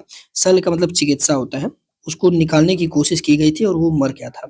तो इस तरह से वहां पर ये पता चल जाता है कि हाँ, शल्य चिकित्सा भी कहीं धीरे धीरे डेवलप हो रही है। लोग जो है चिकित्सा वगैरह भी, डॉक्टर वगैरह भी धीरे धीरे बनने की कोशिश कर रहे हैं। ठीक है, तो ये चीजें। और एक लोकेशन है बनवाली, काफी फेमस है बनवाली, इसके बारे में आप ध्यान दीजिएगा। तो विष्ट साहब ने खोज करी थी इसका, RS विष्ट साहब ने इसकी खोज की है। ठीक है, और यहाँ के जो लोग थे ना वो समृद्ध लोग हैं। ठीक है, लेकिन समृद्ध होने के साथ साथ एक कमी यहाँ देखने को मिली है। समृद्ध लोगों का स्थान था संभवतः, लेकिन यहाँ पे जो जल निकासी प्रणाली है उसकी अभाव है। तो इस पॉइंट को याद रखिएगा, जल निकासी प्रणाली का अभाव, मतलब यहाँ पर जल निकासी प्रणाली का सिस्टम डेवलप नहीं हो पाया है। इस कारण से जो है यहाँ के लोग समृद्ध होते हुए भी गंवा रहे हैं। बहुत आप पढ़े लिखे हैं और आपके सामने कचरे का ढेर जमा हुआ है तो फिर बेकार है ना। अगर आप उसको साफ नहीं करवाते हैं, उस पर आप अंगुली नहीं उठाते हैं कि कचरा यहाँ मत करिए, तो फिर बेकार है सिस्टम। तो ऐसे ही समृद्ध लोग तो थे। हरियाणा के लोग हैं जो बनावली में रह रहे हैं। हरियाणा का एक जगह है वर्तमान में हिसार जिला, वहां पे पड़ता है भाई ये, हिसार जिला में। ठीक है, रिवर की बात करेंगे तो सरस्वती नदी। कौन सी नदी? तो रिवर की बात करेंगे तो ये सरस्वती नदी का लोकेशन है। ठीक है, यहाँ पे अगर हम पुरातात्विक स्थल की बात करें, सॉरी पुरातात्विक साक्ष्य, तो इसे भी नोट करिएगा। पुरातात्विक साक्ष्य, यहाँ से हमें क्या क्या चीजें देखने को मिलते हैं। तो सबसे इम्पोर्टेंट चीज यहाँ पर हमें मिट्टी का बना हल मिलता है, यानी टेराकोटा का हल। तो अगर आपसे पूछेगा कि टेराकोटा का हल, हल मतलब समझ रहे हैं, चलाने वाला हल कहाँ से मिला, तो आप बताइएगा बनावली में। तो जौ मिला है, जौ बढ़िया किस्म का जौ है, याद रखिएगा। अग्निवेदिकाएं, अग्निवेदिका यहाँ भी देखने को मिला है। तो जो चीज कॉमन हो उसे याद रखने की जरूरत नहीं है, यहाँ भी अग्निवेदिका देखने को मिला हुआ है। कुछ जगह छोड़ते रहिएगा, आप जैसा मैं कह रहा हूँ ना टेस्ट वेस्ट में, उसको अपडेट करते रहिएगा, ठीक है। हालांकि इससे ज्यादा नहीं आता, लेकिन ध्यान तो रखना बहुत जरूरी होता है। अगला लोकेशन हम देखेंगे धौलावीरा, ठीक है। इसके बाद हम राजनीतिक और इत्यादि व्यवस्था को देखेंगे, तनाव मत लीजिए आप, ठीक है। धौलावीरा चर्चा नहीं ना किए हैं ऊपर, नहीं। जेपी जोशी, धौलावीरा जेपी जोशी, ठीक है। इंपॉर्टेंट ये है कि 3 नगर में विभाजित है। देखिए जैसे हड़प्पा था ना, ये ऐसे पूरा मान लीजिए नगर था, तो 2 पार्ट में था, ये पूर्वी पार्ट था, पूर्वी, और ये पश्चिमी पार्ट था, ठीक है, पश्चिमी। ये थोड़ा सा ऊंचाई पर था, ये थोड़ा सा ऊंचाई पर है, इसको थोड़ा याद रखना। ये थोड़ा सा निचला भाग था, निचला भाग। यहाँ पे जो है ना, ये समृद्ध लोग रहते थे, समृद्ध लोग, समृद्ध, ये सब लिखिए मत, ध्यान रखिएगा। यहाँ पे जो है व्यापारी इत्यादि लोग रहते थे, ठीक है, ये सब जगह था। लेकिन धौलावीरा में ना 3 क्षेत्र में था, एक क्षेत्र बीच में यहाँ और भी था, ठीक है। यहाँ पे मध्यम वर्ग लोग रहते थे। तो इस तरह से मध्यम वर्ग, ये सब मत याद करिएगा, सिर्फ ध्यान रखिए। तो ये 3 भाग में बांटा हुआ था, इसको थोड़ा याद रखना। तो ये जो नगर था, खास करके धौलावीरा, 3 भागों में विभाजित है। कितने भागों में? 3 भागों में विभाजित, ठीक है, 3 भागों में विभाजित है, 3 भागों में विभाजित है, ठीक है। इसको थोड़ा सा आप ध्यान रखिएगा, ये इंपॉर्टेंट बात यहाँ के लिए हो जाती है, ठीक है, थोड़ा याद रखिएगा। और यहाँ के लोग ना वाटर शेड यानी जल संरक्षण की तकनीकी से ये लोग भी परिचित हैं। तो ये लोग जल संरक्षण की तकनीक, ठीक है, जल संरक्षण की तकनीकी से ये लोग भी पूरी तरह से क्या है, परिचित है, ठीक है। तो परिचित लिखिए, टिक लगाएंगे तो आप भी भूल जाएंगे। तो जल संरक्षण की तकनीकी से परिचित, ठीक है। तो ये लोग जल संरक्षण तकनीकी से परिचित हैं। क्लियर है, कोई दिक्कत नहीं। स्थिति गुजरात कच्छ, याद रख लीजिए, इतनी बहुत है। गुजरात में है, स्थिति कहाँ पे है, तो आप बताइएगा सर। स्थिति गुजरात में है, क्षेत्र कौन सा है, कच्छ, गुजरात का कच्छ क्षेत्र है। बात अगर हम करेंगे पुरातात्विक साक्ष्य की, पुरातात्विक साक्ष्य, ठीक है।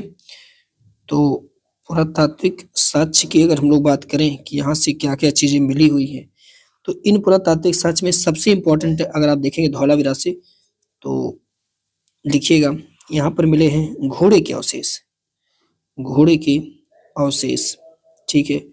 तो ये आपका यहाँ से देखने को मिल जाता है। पशु की छोटी कांस्य की आकृति, पशुओं की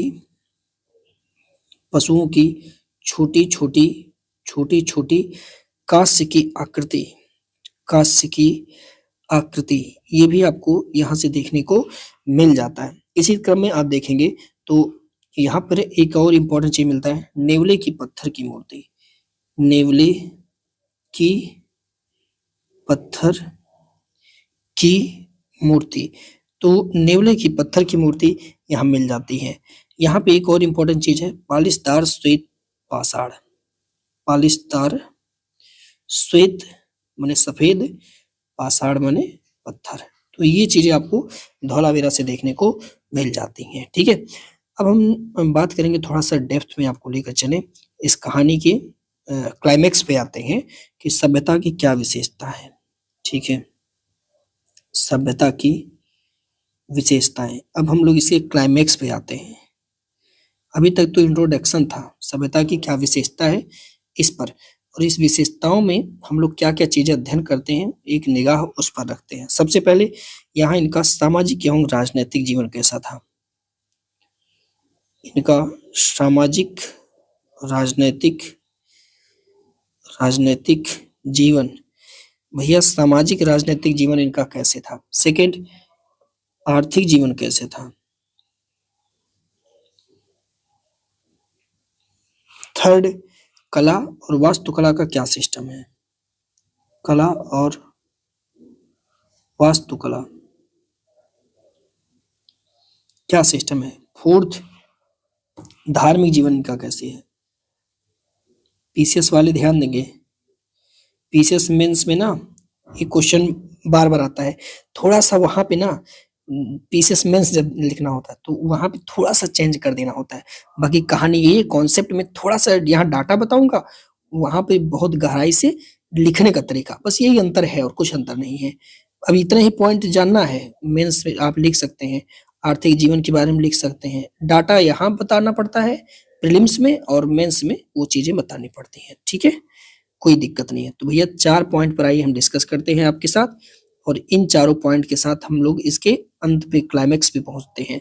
तो सामाजिक राजनीतिक जीवन कैसी है, आर्थिक जीवन कैसी है, सबसे इम्पोर्टेंट, कला और वास्तुकला क्या चीजें हैं, धार्मिक जीवन, लेकिन इन सब में सबसे इम्पोर्टेंट है आपका आर्थिक जीवन, क्योंकि आर्थिक जीवन, आर्थिक जगत, यहाँ से क्वेश्चन बनते हैं, क्योंकि अगर ये सही है तो ये भी राजनीतिक जीवन भी सही होगा, कला वास्तुकला सही होगा, धार्मिक जीवन सब सही होगा।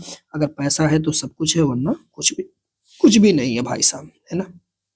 ठीक है, चलिए शुरू करते हैं। देखिए, अगर हम बात करते हैं थोड़ा सा इनका शासन व्यवस्था, तो हालांकि इसको लेकर के मतभेद है कि शासन व्यवस्था कैसी थी। मैं पहले इस पॉइंट पर चर्चा कर रहा हूँ, शासन व्यवस्था कैसी थी। तो कुछ लोग कहते हैं कि एक वणिक वर्ग के लोग थे जो उस समय समृद्ध हुआ करते हैं, तो इन्हीं के हाथों में है। तो वणिक वर्गों के हाथों में, तो कहीं ना कहीं इस बात को ध्यान रखना होगा, वणिक वर्ग के हाथों में शासन व्यवस्था है। लेकिन यहीं पर कुछ विद्वान अपने आप को बताते हैं, क्योंकि देखिए भारतीय इतिहास में बहुत पूरी बातें तो ब्रिटिशर्स ने लिखी है और आलोचनात्मक रूप से लिखी हुई है, आलोचना करने के उद्देश्य से जो है लिखा हुआ है। इतनी बुराई करने के बाद तो इतिहास इतना अच्छा हो गया है। अगर सारी बातें अच्छी लिखते हैं तो भारतीय इतिहास जैसा इतिहास, भारतीय संस्कृति जैसी संस्कृति कहीं नहीं है। तो ये कहते हैं कि नहीं, यहाँ पर जनतंत्र की पद्धति से सिस्टम चलता था, हंटर साहब ऐसा कहते हैं। जबकि मैके साहब का कहना है कि नहीं, यहाँ ऐसा भी नहीं था। मैके साहब का मानना है कि यहाँ पर जन प्रतिनिधि का शासन था, जैसे आज लोग चुनाव करते हैं वैसे सिस्टम वहां पे था। ठीक है, तो जन प्रतिनिधि का शासन, बट अभी कोई पढ़ नहीं पाया है हड़प्पा की लिपियां, जो कि पिक्टोग्राफिक है, चित्रात्मक लिपि है, कोई पढ़ पाया नहीं है, अंदाजे तीर सब मारते हैं। तो ये थोड़ा सा आपको ध्यान रखना होगा कि किसने कहा है कि जनतांत्रिक पद्धति पर आधारित थे, तो हंटर ने कहा है। किसने कहा कि जनप्रतिनिधि के शासन पर बेस्ड है हड़प्पा का शासन, तो वो आपके मैके ने कहा है। ठीक है, अगर हम समाज की बात करें तो समाज अगर देखा जाए तो कैसे आपने देखा है कि समाज में 3 वर्ग के लोग हमें देखने को मिलते हैं, 3 वर्ग के लोग प्रायः देखने को मिलते हैं। अगर थोड़ा सा अंदर निचाल के देखेंगे तो एक जो था वो थोड़ा समृद्ध था, जिसे हम विशिष्ट वर्ग के नाम से जानते हैं, विशिष्ट वर्ग के लोग हैं। दूसरे मध्यम वर्ग के लोग थे, मध्यम वर्ग के लोग हैं। ठीक है, तीसरे जो लोग थे काफी कमजोर वर्ग के थे, तो ये कमजोर वर्ग के लोग हैं। तो ये कहीं ना कहीं हमें हड़प्पा समाज में ये चीजें देखने को मिलती हैं। ठीक है, कमजोर वर्ग को इधर से उधर किया जाता था, ट्रांसफर किया जाता था, कोई अपने काम के लिए ले जाता था। तो इस कार्ड से हम ये अंदाजा लगाते हैं कि यहाँ पर दास प्रथा का प्रचलन था। कैसा था, समाज में दास प्रथा का प्रचलन। तो देखिए ये चीजें कितनी सही हैं, ये तो आप सोच सकते हैं कि दास प्रथा का प्रचलन, हालांकि आगे तक दास प्रथा चल रही थी तो इस कारण से माना जा सकता है कि रहा होगा, लेकिन मूल रूप से ये समझ लीजिए कि ये सब भारतीयों की मानसिकता डिस्टर्ब करने की अंग्रेजों की चाल थी, है ना। उस समय भी दास प्रथा लागू कर दी है। ठीक है, अच्छा, यहाँ पर एक चीज और देखेंगे कि देवी मात्रा की बहुत ज्यादा मूर्ति मिली हुई है। इस आधार पे ऐसा कहा जाता है कि ये जो समाज है वह मात्र सत्तात्मक समाज है, यानी मात्र प्रधान समाज है। समाज कैसी है, मात्र प्रधान समाज, यानी महिलाओं का वर्चस्व यहाँ पे था, तो मात्र प्रधान समाज की विशेषता थे। लेकिन कुछ जगह से मात्र प्रधान होने के बाद भी आप सोचिए, जहाँ पे महिला का शासन हो, अगर वहां पर युगल समाधान मिलते हैं, जैसे आपने अभी ऊपर पढ़ा है कि जो लोथल है, लोथल से आपने क्या देखा, आपको मिला 3 युगल समाधान, युगल समाधान, समाधान। 3 युगल समाधान में मेल और फीमेल जैसा सिस्टम था, ठीक है।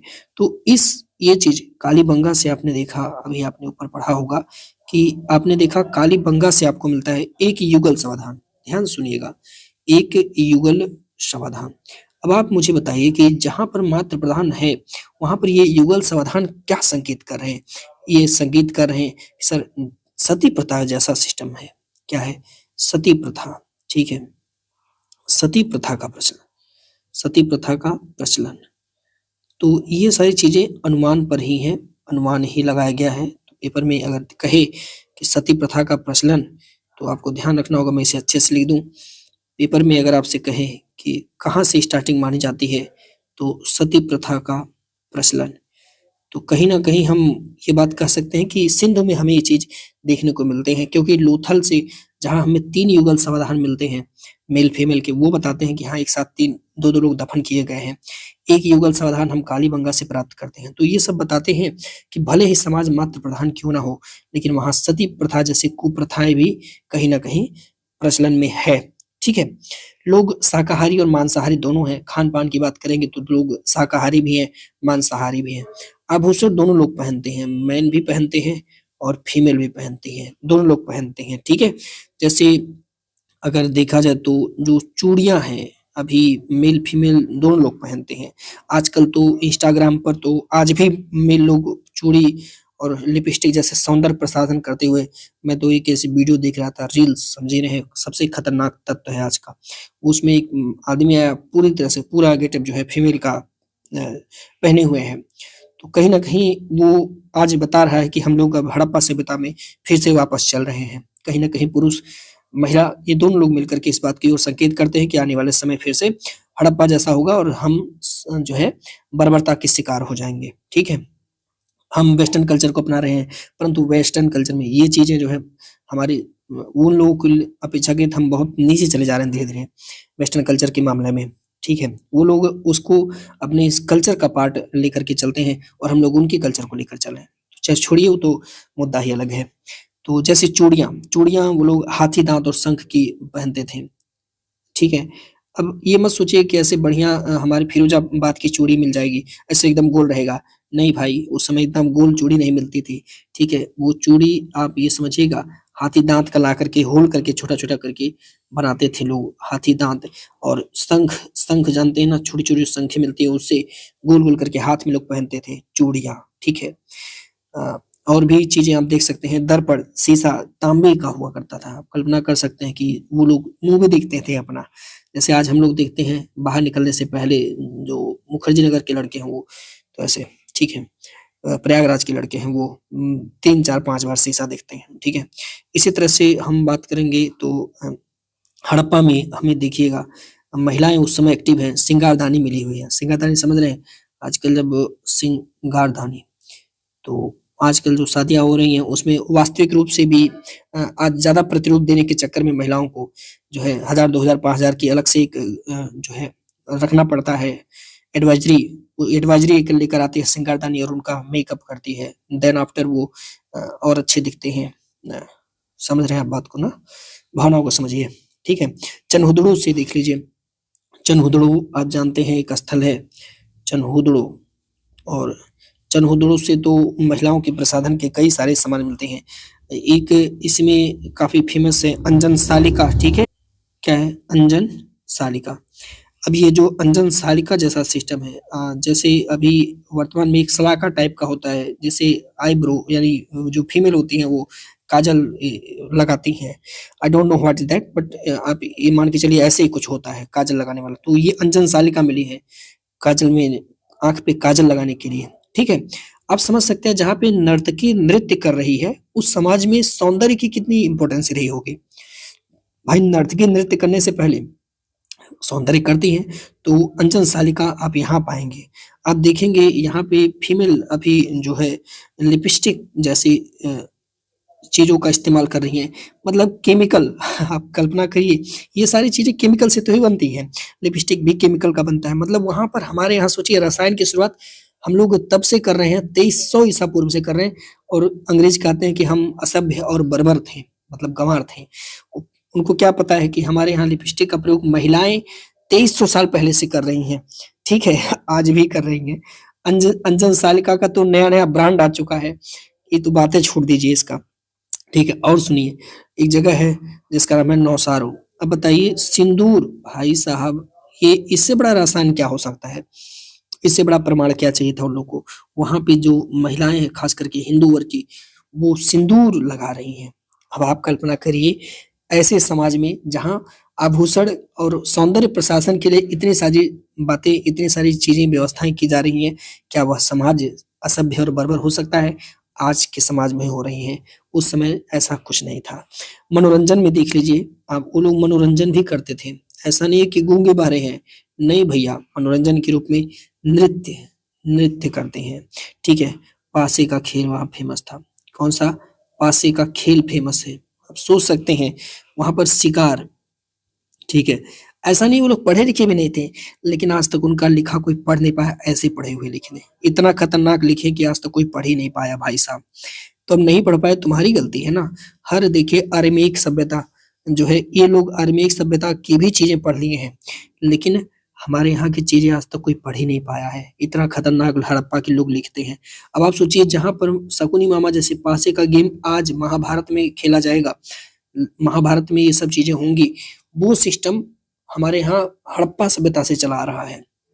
जो नृत्य आगे चल के, आगे सामवेद में जो गान गायिका नृत्य आएंगे, ठीक है, वो चीजें हम पहले से ही चीज के आए। और लोग कहते हैं कि भारत में कुछ नहीं था, आर्य आकर के तब भारत में सब कुछ दिए। अरे भाई, ये सब चीजें भारत की ही है, भारत की ही ये सब चीजें थी।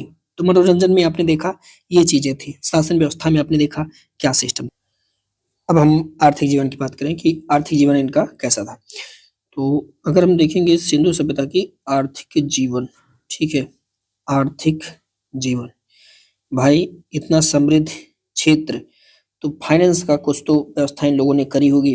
तो यहाँ पे हम क्या क्या पढ़ते हैं, तो आर्थिक जीवन के प्रमुख रूप से अगर देखा जाए, तो सभ्यता का जो मेन रीढ़ है वो है एग्रीकल्चर, कृषि करना। सेकेंड तो पॉइंट जो था वो था पशुपालन, पशुपालन को भी इन लोगों ने काफी इम्पोर्टेंस दे रखी है। तीसरा जो होगा वह होगा व्यापार एवं वाणिज्य, ठीक है, व्यापार एवं वाणिज्य। तो इनका व्यापार और वाणिज्य में कैसा सिस्टम है, वो आइए हम लोग चर्चा करते हैं।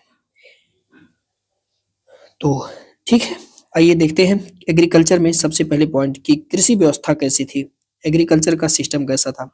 तो अगर आप देखेंगे तो कुदाल उदाल अभी नहीं है, क्योंकि लोहा तो अभी मिला ही नहीं। आप जानते हैं अतरंजी खेड़ा से तकरीबन 1000 ईसा पूर्व के बाद लोहा मिलेगा, ठीक है। तो अभी लोहे जैसा कुछ है नहीं, कुदाल फावड़ा इनके पास नहीं है। लेकिन कुछ जगह से, खास करके अगर हम मोहनजोदड़ो और बनावली की बात करें, ऐसे लिखिएगा, तो हमें मिले हैं मिट्टी के हल के खिलौने। क्या मिले हैं? मिट्टी, मिट्टी मतलब टेराकोटा, ठीक है। पेपर में कभी कभी टेराकोटा दे देगा। मिट्टी के हल के खिलौने, हल के खिलौने। तो मिट्टी के हल के खिलौने अगर आप देखेंगे जो कि टेराकोटा से बनी हुई है, तो यह हमें मोहनजोदड़ो और लोथल से मिलते हैं। मोहनजोदड़ो लिखिए, सीधे सीधे पेपर में आपसे क्वेश्चन जो है यहाँ पे आ जाता है। और बनवाली, यहाँ से हमने देखा कि हमें मिट्टी के हल मिले, इसका मतलब लोग जुताई के लिए हल का प्रयोग करते थे, ठीक है। फसल में अगर आप देखेंगे तो ऐसे तो बहुत सारी फसल लाते हैं, लेकिन मूल रूप से ये जो है 9 फसल उगाते थे, ठीक है। मूल रूप से 9 फसल उगाते थे। इन 9 फसल में कुछ इंपॉर्टेंट को याद रखेंगे, जैसे एक फसल इनकी गेहूं है। गेहूं की तकरीबन 3 किस्म की फसल, ये 3 किस्म थी इनके पास, मतलब 3 ब्रांड की गेहूं थी। अब ये यूपीएससी में हो जाता है वो तीनों ब्रांड कौन से थे, वो कौन सी कंपनी की थी वो हमारे लिए इंपॉर्टेंट नहीं है, यूपीएससी की क्लास ये नहीं है, मैं पहले ही बता दूं, ठीक है। जौ की तकरीबन 2 किस्में हैं। जौ की अगर आप देखेंगे तो ये लोग 2 किस्म का जौ भी बोते थे, ठीक है। तो जौ की 2 किस्में इनके पास हुआ करती हैं। इसके साथ साथ अगर आप देखेंगे तो ये लोग मटर भी बोते थे, जो आज हम लोग खाते हैं, ठीक है, मटर। फिर ये लोग राई की भी खेती करते थे, राई की खेती करते हैं ये लोग। देखेंगे तो सबसे इम्पोर्टेंट कॉटन, कपास, हमारे यहाँ विश्व में सबसे पहले हमारे यहाँ कपास की खेती की जा रही है। हम लोग जो है मस्टर्ड यानी सरसों की भी खेती करते हैं, समझ रहे हैं। हम लोग तिल, तिल की खेती कर रहे हैं। हम लोग चावल की खेती कर रहे हैं, ठीक है, ये सब खेती हम लोग कर रहे हैं। ये तो छोड़िए, अगर आप देखेंगे चावल के साथ में, अगर मैं थोड़ा सा गहराई में आपको लेकर चलूँ, गहराई में इसे ऊपर ही चलते हैं, थोड़ा इस जानकारी के लिए जानना होगा। देखिए चावल को लेकर के हमारे यहाँ चावल के अवशेष शेष दो जगह से मिलते हैं। एक तो आप देखेंगे तो हमारा लोथल है, यहाँ पर चावल के अवशेष मिलते हैं। चावल है धान की भूसी, आप देखिएगा धान की भूसी, हमारे यहाँ धान की भूसी आप पाएंगे तो रंगपुर, गुजरात में है वो रंगपुर।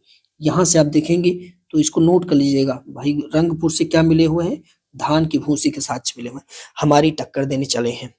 और सोचिए आज जो आप जो है मिलेट, मिलेट में लोग चिल्ला रहे हैं ना, मिलेट मोटे अनाज, मोटे अनाज आज लोग चिल्लाते हैं। सिंधु सभ्यता में आइए देखिए कौन कौन से मोटे अनाज हम लोग उगाते थे। 2300 साल पहले हम लोग मोटे अनाज, आज 2023 को जो है यूएन ने मोटे अनाज का वर्ष घोषित किया, लेकिन सिंधु सभ्यता में मोटा अनाज जो है 2300 ईसा पूर्व से लोग उगाते थे लोग, सिंधु वाले। कौन कौन, रागी, आप सोचिएगा ये मोटा अनाज है, मतलब मिलेट। वर्तमान में आप सर्च करिएगा मिलेट का वर्ष चल रहा है 2023, ठीक है। लोग उस समय कोदो उगा रहे हैं, ठीक है, कोदो इतना पौष्टिक चीज खा रहे हैं। आज तो लोग बर्गर चाउमीन पर टिके हुए हैं, सांवा जैसा चीज खा रहे हैं, ज्वार खा रहे हैं उस समय, बताइए। फिर ये लोग मटर और फलिया जैसी चीजें खा रहे हैं, आज लोग इसके बारे में सोच रहे हैं। अब आप सोचिए कितने बुद्धिमान है लोग, मटर और फलिया ये सब मोटे अनाज है, और ये मोटे अनाज हम वैदिक काल, सॉरी सिंधु सभ्यता से इस्तेमाल कर रहे हैं। लोग हमारी टक्कर करेंगे, ठीक है। और देखिएगा ऐसे नहीं खा रहे हैं हम लोग, देखिएगा जो है ज्वार कोदो रागी इन सबको पीस रहे हैं, पीस रहे हैं भाई साहब, जैसे आज आटा पीसते हैं ऐसे। कैसे पता चला, आटा पीसने के दो पार्ट हमें मिले हैं, आटा पीसने के दो पार्ट, आटा पीसने के दो पार्ट, ठीक है, दो पाटे मिले हुए हैं। कहाँ से मिले हुए ये दोनों पाटे, लोथल से। मतलब यहाँ पे चक्की मशीन लगी हुई है जो आज चलती है। तो आटा पीसने के दो पाटे आज भी फेमस है।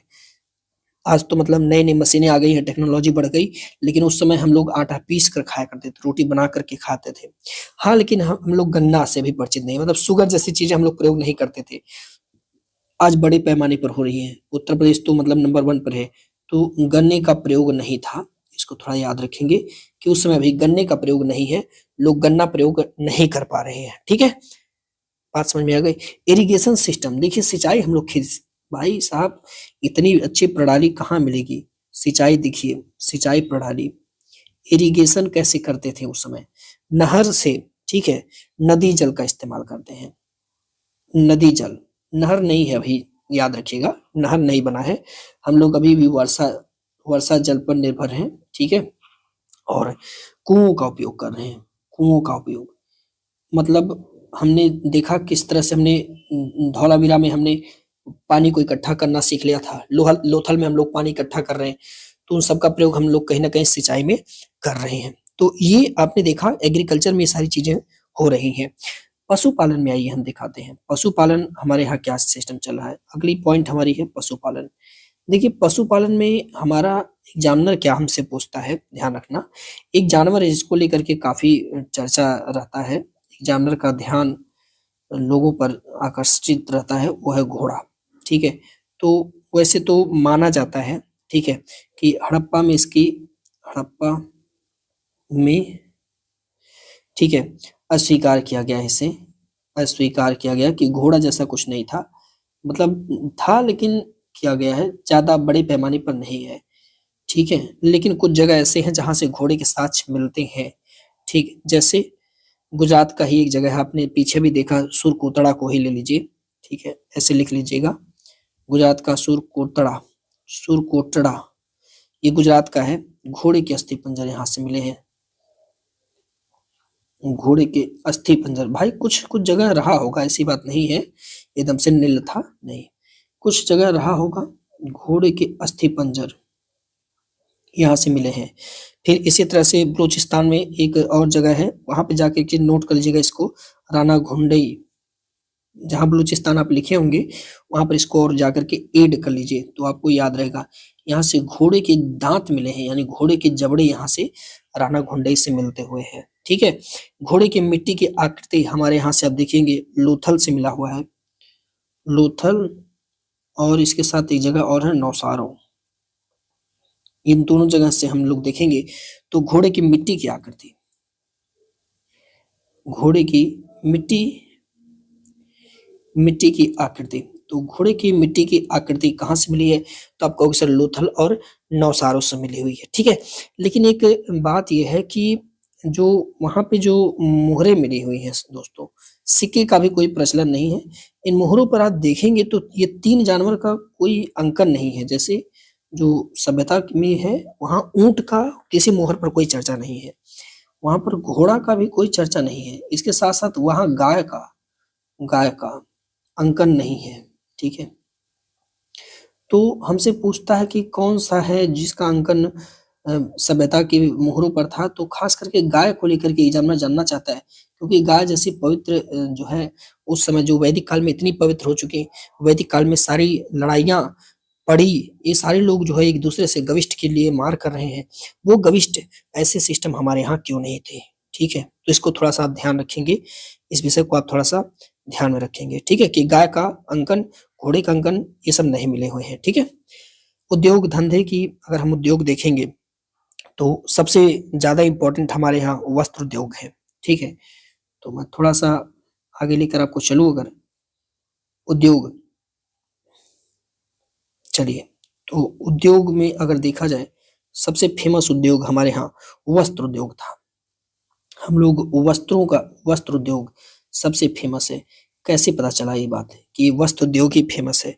तो देखेंगे हम लोग कुछ अवशेष हमें मिले हैं, जैसे मोहनजोदड़ो से अगर आप वस्त्र के संदर्भ में आप देखेंगे, तो मोहनजोदड़ो से हमें कुछ चीज़ें मिली हैं। जैसे मोहनजोदड़ो से अगर आप देखेंगे तो 3 पॉइंट याद रखिएगा। सबसे पहले हमें यहाँ से सूती कपड़ा मिला हुआ है, सूती कपड़ा और धागा, सूती कपड़ा और धागा हमें यहाँ से मिला हुआ है, ठीक है। हमें एक पुरोहित मिले हुए हैं मोहनजोदड़ो में, पुरोहित मिले हुए हैं जो तिपतिया साल माने 3-3 पत्ती उस पर छपा हुआ है, तिपतिया साल ओढ़े हुए हैं, तिपतिया साल ओढ़े, साल ओढ़े। आप गूगल पे सर्च करके इनका चित्र देख लीजिएगा, मेरे पास समय कम है और ना दिखाता, ठीक है।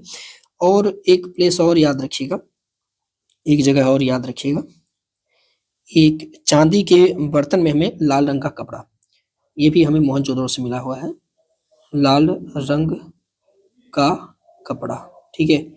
ये कहाँ पे है? थक गए आप लोग? चांदी, चांदी के बर्तन में, कोई बात नहीं, चलिए एक-एक क्लास ही करते हैं, कोई दिक्कत नहीं, 2-2 क्लास आपको देंगे, ठीक है। ये चीज़ें हमें यहाँ मिली हुई हैं। हम लोग सूती वस्त्र का, आप यहाँ देखिएगा, हम लोग इम्पोर्ट भी कर रहे हैं, मेसोपोटामिया को दे रहे हैं सूती वस्त्र। सूती वस्त्र का हम लोग निर्यात कर रहे हैं, निर्यात कर रहे हैं। किससे निर्यात कर रहे हैं? मेसोपोटामिया के लोगों को दे रहे हैं, ले जाओ मेसोपोटामिया, बताइए। हम लोग मेसोपोटामिया के लोगों को ये चीज़ें दे रहे हैं। लोग को भरोसा नहीं पड़ा, और चीज़ें हमें मिली बाद में चल करके, जैसे कालीबंगा, जब इसका उत्खनन किया गया कालीबंगा का, तो कालीबंगा से हमने देखा, हमने एक ऐसा मटका पाया जहाँ पर सूती वस्त्र का छाप था, सूती वस्त्र का छाप, मतलब मट्टी का बनाया गया और सूती वस्त्र से उस पर कुछ चिपका दिया। और हमने यहाँ पर एक और चीज़ें पाया, एक उस्तरा पाया, उस्तरा मतलब छुरी जिसको बोलते हैं, माने कैंची, ठीक है, जो कि सूती वस्त्र में लिपटा था। उस्तरा था जो कि सूती वस्त्र में लिपटा, तो सूती वस्त्र में लिपटा हुआ था, एक हमने ऐसा उस्तरा यहाँ से प्राप्त किया। हमारे उत्तर प्रदेश में भी मिली हुई है भाई, ठीक है। एक नाद पर हमें, हमारे यहाँ उत्तर प्रदेश में आलमगीरपुर से, आलमगीरपुर, यहाँ से हमने देखा है नाद पर बने हुए वस्त्र के निशान मिले हुए हैं। यहाँ पर नाद पर बने हुए वस्त्र के निशान, वस्त्र के निशान, ठीक है, ये हमें हमारे यहाँ से मिलते हैं आलमगीरपुर से। मित्रों अब हम बात करेंगे व्यापार और वाणिज्य सिस्टम हमारे यहाँ कैसा था। व्यापार वाणिज्य, ठीक है, तो वस्तु विनिमय प्रणाली था, मतलब वस्तु सामान देकर, पैसा नहीं चलता था उस समय, तो पूरा सिस्टम कैसा चलता था? तो वस्तु विनिमय प्रणाली, मतलब एक वस्तु दो, दूसरी वस्तु लो। जैसे मुझे टमाटर चाहिए तो मुझे उसके बराबर गेहूं किसी को देना पड़ता है, ठीक है। और क्या सामुद्रिक व्यापार था? तो समुद्रिक व्यापार, सामुद्रिक नहीं होता, समुद्रिक व्यापार। तो समुद्रिक व्यापार था भाई, था ही, ठीक है। कैसे पता चलता है समुद्रिक व्यापार था? तो अगर अवशेष देखेंगे तो हमें लोथल से, ठीक है, लोथल से आप देखेंगे तो आपको यहाँ नौका का मिट्टी का मॉडल मिला हुआ है। तो इसको थोड़ा याद रखिएगा, नौका का, नौका मतलब नाय का, मिट्टी का, मिट्टी मतलब टेराकोटा, ठीक है, टेराकोटा, मिट्टी के नौका का मिट्टी का क्या मॉडल, ये हमें कहाँ से मिलता है? लोथल से देखने को मिलता है, ठीक है। और मोहनजोदड़ो से अगर आप देखेंगे तो नौकाओं के चित्र, मतलब वही चीज, मॉडल कहिए या फिर चित्र कहिए, ठीक है। या इसी तरह से मोहनजोदड़ो से भी मिला हुआ है। पीसीएस में 2021 में शायद एक क्वेश्चन पूछा था कि नाव के चित्र कहाँ से मिलते हैं, तो मोहनजोदड़ो से भी और लोथल से नौकाओं का चित्र, नौकाओं का चित्र हमें देखने को मिलता है। और कैसे पता चले कि समुद्रिक व्यापार था? बंदरगाह मिले हुए हैं भाई, ऐसे थोड़ी नहीं, बंदरगाह मिले हुए हैं। कौन कौन से बंदरगाह थे? एक सौराष्ट्र तट पे, एक ऐसे लिख लीजिएगा बंदरगाह, एक तरफ लिखिएगा भगत राव, एक बंदरगाह है भगत राव, सौराष्ट्र माने गुजरात वाले तट पर था, सौराष्ट्र तट पर, ठीक है। और एक जगह है नर्मदा तट पर था, मेधम, ये भी आपका बंदरगाह है। कहाँ पे थे? नर्मदा तट, ठीक, नर्मदा तट। फिर इसके बाद देखेंगे एक और जगह है बंदरगाह, प्रभासन, प्रभास पाटन, प्रभासन नहीं होगा, प्रभास पाटन, लिखिएगा इसको, प्रभास पाटन, ठीक, प्रभास पाटन, प्रभास पाटन। तो प्रभास पाटन में कौन सा है? तो आप कहोगे सर एक नदी है हिरण्य नदी, हिरण्य नदी, यहाँ पर भी पोर्ट मिला हुआ है, ठीक है। लोथल तो आप जानते हैं भोगवा नदी पर है, ये भी बंदरगाह था। तो भैया ये सब बता रहे हैं कि इंपोर्ट एक्सपोर्ट होता है। लोथल कौन सी नदी? भोगवा, भोगवा नदी, ठीक है। फिर आगे देखेंगे मकरान तट पर एक छा सुतकांगे डोर, सुतका गेंडोर, ठीक है, कहाँ पे है? मकरान तट, ठीक है। 1.5 घंटे की ही क्लास है दोस्तों, तो कोई बात नहीं है, हम कोशिश करेंगे जल्दी से जल्दी आपका खत्म हो जाए। बस जो भी हो, हर चैप्टर से नंबर आपको मिलने से मतलब है, नंबर आपका आएगा हर चैप्टर से, ठीक है। तो ये चीजें हम लोग ऐसे करते थे।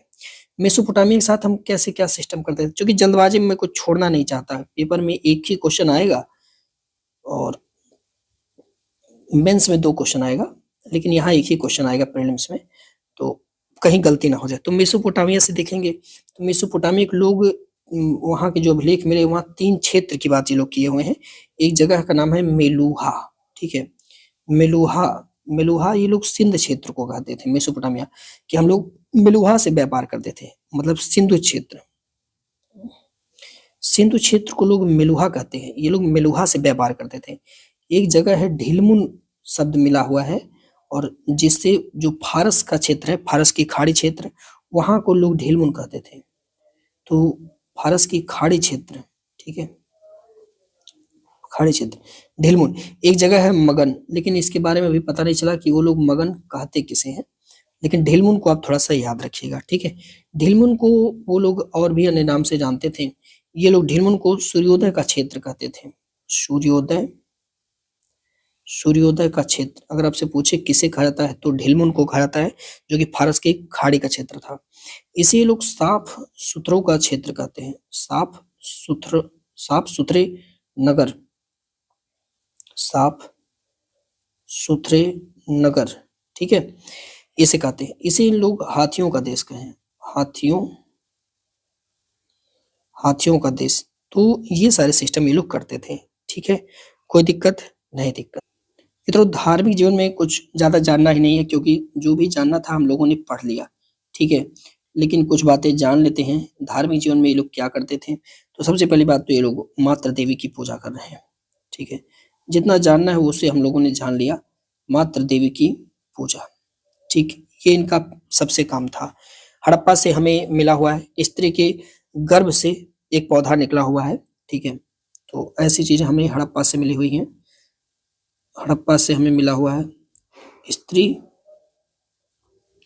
कि गर्भ से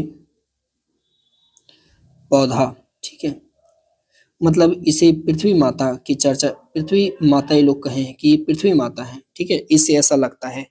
पशुपति की पूजा होती है क्योंकि पशुपति शिव मोहनजोदाड़ो से मिले हैं, आदि शिवा।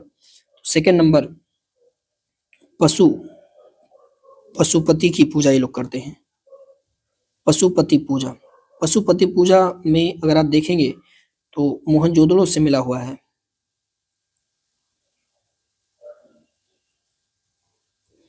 क्या? शिव का आदि रूप, शिव का आदि रूप जिसे हम प्रोटो शिवा या आदि शिवा के रूप में जानते हैं। बाकी वृक्ष पूजा, पशु पूजा, नाग पूजा ये लोग करते रहते हैं, ठीक है। अंत में हम अंतिम पॉइंट से विराम देंगे कि सभ्यता का अंत। बहुत मुझे फास्ट अंतिम में करना पड़ा दोस्तों, क्या किया जाए ना, चैप्टर कम से कम 2 घंटे का चैप्टर है, 2.5 घंटे का, और मुझे इसे 1.5 घंटे में पूरा करना है, तो मुझे भी थोड़ा तेजी से चलना पड़ेगा। तो थोड़ा सा आप लोग कोऑपरेट करिए, बाकी किताब से कोशिश करिएगा कुछ और इनपुट कर लीजिए।